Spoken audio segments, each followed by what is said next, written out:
What's up, everybody? Today we're going over the 25th movie in the series, Godzilla vs. Megaguirus. After today, there's only 10 episodes left, so let's go.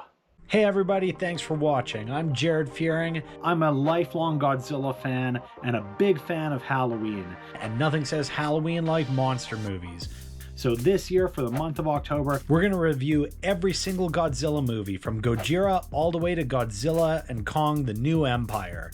So join me this month for a new video every single day and see if I go insane in the process. Let's get to it.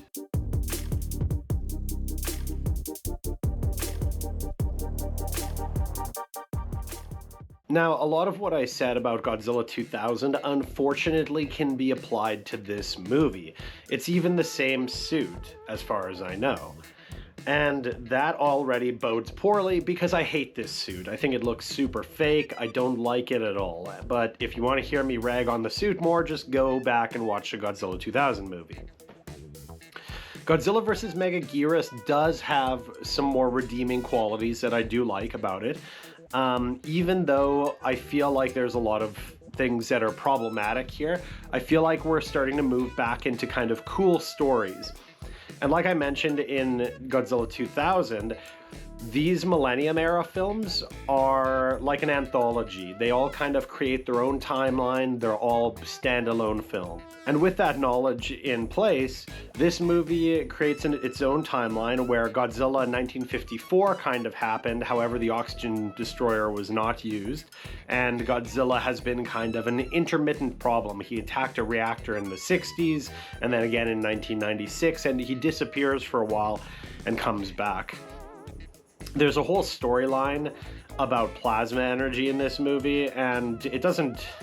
I mean, it's kind of important, but I don't really want to go over it. It's just basically that plasma energy was supposed to be the new type of energy replacing nuclear, but it doesn't matter. Godzilla attacked plasma energy reactors anyway. So for this movie, the score, pacing, and the story for sure are hugely improved over Godzilla 2000, but there's still so many issues.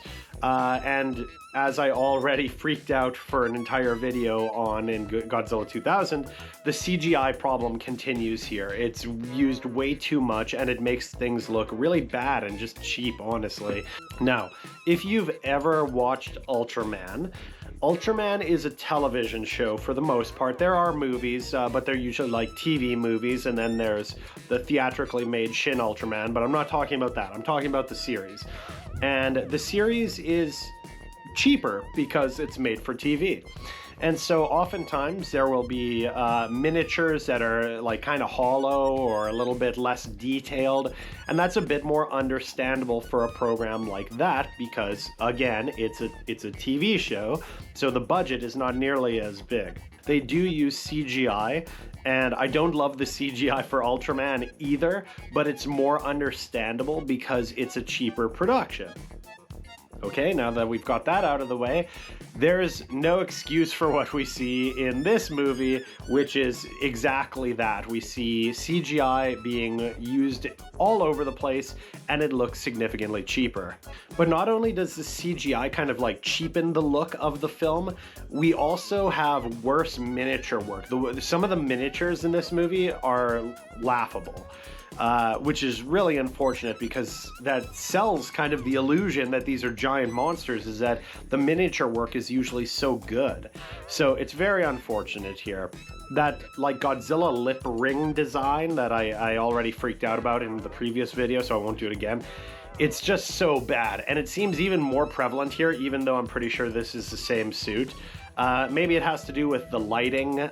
This movie has a lot more like daytime scenes and daytime battles, so maybe it's because it's a more well-lit scenario that you notice it more, but it really stands out to me here, and that sucks. The story is kind of cool. The military is trying to set up a gun called the Dimension Tide that is essentially, it shoots black holes at things, miniature black holes. And they're like, well, we can't do anything about Godzilla, might as well suck him into a black hole. Fair enough. During this black hole gun test, a child finds an insect egg and takes it back home, where he ends up losing it and it gets loose in the city. And long story short, this becomes a horde of Megaguirus, which are like they're kind of like dragonfly things. And there's a really gory scene, actually. Like, probably at this point, this is probably the most gory thing in any Godzilla movie, where a guy and his girlfriend are out on a date and they both get eaten by the Meganula, which are like the miniature things that combine and become Megaguirus. All the Meganula are traveling as like a swarm, and there's a scene where Godzilla fights them. And there's some cool aspects to that scene, like it's gross to see Godzilla get covered in these bugs, but like the whole scene is really ruined by poor special effects. There's tons of CGI, and it just looks horrible, honestly, to me. I really don't like the way that looks. It looks cheap. It looks crappy. There's a moment where Godzilla does like a head shake thing that is so cartoonish and bad. Like, I don't know what the thought process was on that, but for everything that they do that's cool, there's like 10 things that they do that suck. Anyway, Godzilla fries most of the Meganula, and they go back and they give their energy to a big sleeping cocoon, which becomes the Queen Megaguirus. And Megaguirus, the design is okay. It's kind of like a riff on Batra, and it looks all right. But they wanted to have like the fast, like zipping all over the place kind of effect that insects have. And again, CGI, it just looks terrible, in my opinion. I don't like it at all.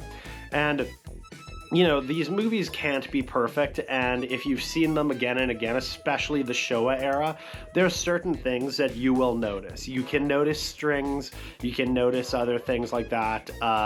You can notice sometimes monsters have like clips that are hiding details of people getting into the suit and things like that. You notice the illusion being broken by seeing the effect. And I choose usually to just kind of overlook that because, you know, who cares? But there's a scene in this movie where I think it's right when they're first introducing Megaguirus, and you can so plainly see strings hanging from it, that it's hanging from the ceiling as like a big marionette. That it's shoddy work given the history of the series. So that sucks. Anyway, Godzilla and this thing fight, and they end up dropping a miniature black hole on the whole situation, and they think they've killed Godzilla. That's the movie.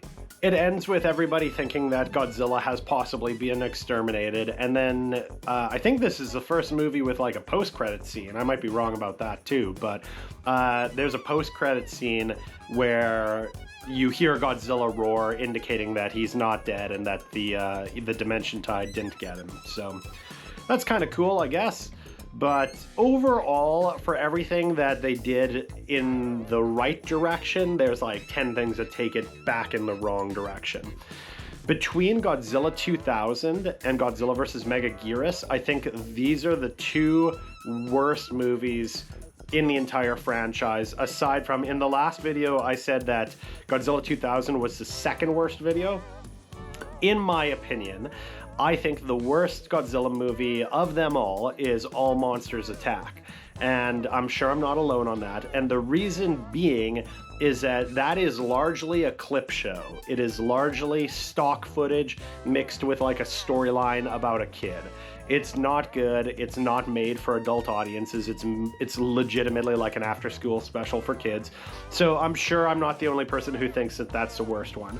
But because it's mostly stock footage, if you want to even just disregard it entirely and say what is, from top to bottom, the best to worst Godzilla movies that have like original storylines and original characters, I think the two worst are Godzilla 2000 and Godzilla vs. Megaguirus, and they are back-to-back, unfortunately. So it doesn't make for a good double feature. That being said, moving right along, the very next movie thankfully shakes a lot of the negative things I've said in these last two videos, and it's a much more interesting take. And that's GMK, which stands for Godzilla, Mothra, King Ghidorah, Giant Monsters, All Out Attack, The movie also has Baragon in it. There's a lot of really interesting ideas and really interesting executions in this movie. So I'm actually excited to talk about that one. I was very... I'm excited to be done talking about Godzilla 2000 and Godzilla vs. Megaguirus, and you can probably tell by the length of the videos, I just don't like them very much. Not recommended, move on, and let's talk about the better movies. Let's go forward. I'll see you next time for GMK.